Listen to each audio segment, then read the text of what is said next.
Happened. Now coming back to strait of Hormuz और जो Iran वाला चल रहा है, मैंने आपको परसों ही कहा था कि युद्ध फिर शुरू होने वाला, कल ही शुरू हो गया तो आज तो झमाझम चल रहा है। सबसे बड़ी बात तो ये हुआ कि कतर के एयर स्पेस से एक अमेरिकी जहाज गायब हो गया। पहले उसने इमरजेंसी सिग्नल दिया और फिर एकदम हवा से गायब हो गया। ये जो जहाज है KC-135 स्ट्रैटो टैंकर, तो इसका काम ये हवा में रिफ्यूलिंग करता है। ये हवा में जहाजों को लैंड नहीं करना पड़ता, रिफ्यूलिंग करता है। तो पहले इससे एक डिस्ट्रेस सिग्नल आया, इमरजेंसी सिग्नल आया और फिर ये हवा से गायब हो गया। तो जाहिर सी बात है कि क्रैश हो गया होगा, वरना हवा में तो इतनी देर तक नहीं रहा होगा। अब मजेदार बात ये देख रहा हूं कि ईरान ने सबसे पहले हाथ खड़ा किया, मेरी कोई गलती नहीं, हमने कुछ नहीं किया। अच्छा ये देखिए, अभी तक ईरान वो दावे करता था जो काम उसने नहीं किए होते थे। अब पहली बार वो कह रहे नहीं हमने कुछ नहीं किया। ये दिखाता कहीं ना कहीं ईरान घबराया हुआ है।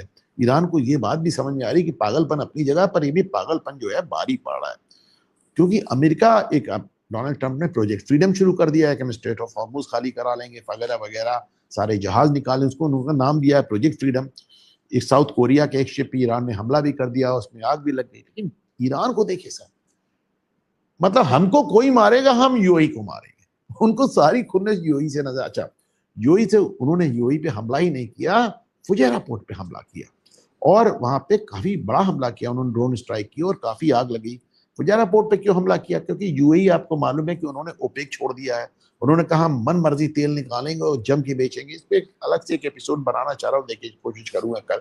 मन मर्जी तेल निकालेंगे, जम के बेचेंगे। दूसरे जो फुजैरा पोर्ट है, आप देखिए मैंने आपको कई बार दिखाया कि स्ट्रेट ऑफ हॉर्मुज के बाहर है, स्ट्रेट ऑफ हॉर्मुज ऊपर है, फुजैरा पोर्ट नीचे है। इनकी पाइपलाइन नहीं जा रही है तेल की और फुजैरा पोर्ट से बढ़िया इनका तेल निकल सकता है। तो ईरान बताना चाह रहा है कि चिंता मत करो, हम फुजैरा पोर्ट को सीधे मार देंगे। लेकिन ये कितने दिन चल पाएगा? मतलब जैसे आज अमेरिका ने बताया कि उन्होंने आधा दर्जन ईरान की बोट्स को उड़ा दिया, उसमें सब लोग मारे भी गए। जाहिर सी बात है, छोटी छोटी बोट्स है, पेट्रोल बोट से आप मारेंगे तो उसमें कोई बचेगा तो है नहीं। तो ईरान ये लिटरली अपना बर्बादी, मैं आज देख रहा था कि ईरान बाहर जो चल रहा है वो चल रहा है, देश में फांसी वाला प्रोग्राम एकदम फुल थ्रॉटल चल रहा है।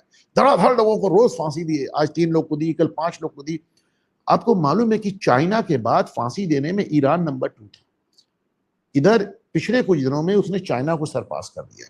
मतलब आधी जनता को तुमने गोली से मार डाला और बाकी को फांसी पे चढ़ा रहे हो।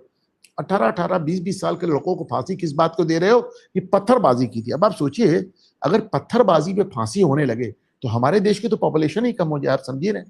तो पत्थर मारने पे तो 20-20 साल के लड़कों को फांसी दे रहे हो। इसका कारण है जब आप इस तरह की हरकतें करें तो आप समझ लें कि आप किसी बात से डर रहे हैं। और डर किस बात से रहे? ये डर रहे हैं क्योंकि लोग परेशान हो रहे हैं इस युद्ध में, और वो पहले भी निकल चुके हैं। ईरान 30-40 हजार लोग मार चुका है, अपनी जनता मार चुका है। अब उसे डर लग रहा है कि ऐसा ना हो कि बाहर से तो हम लड़ ही रहे हैं, हमारी जनता फिर से हमारे खिलाफ खड़ी हो जाए, इसलिए फांसी दे देकर वो खौफ बना रहा है। लेकिन इतिहास यही बताता है कि इस तरह की फांसियां और इस तरह का खौफ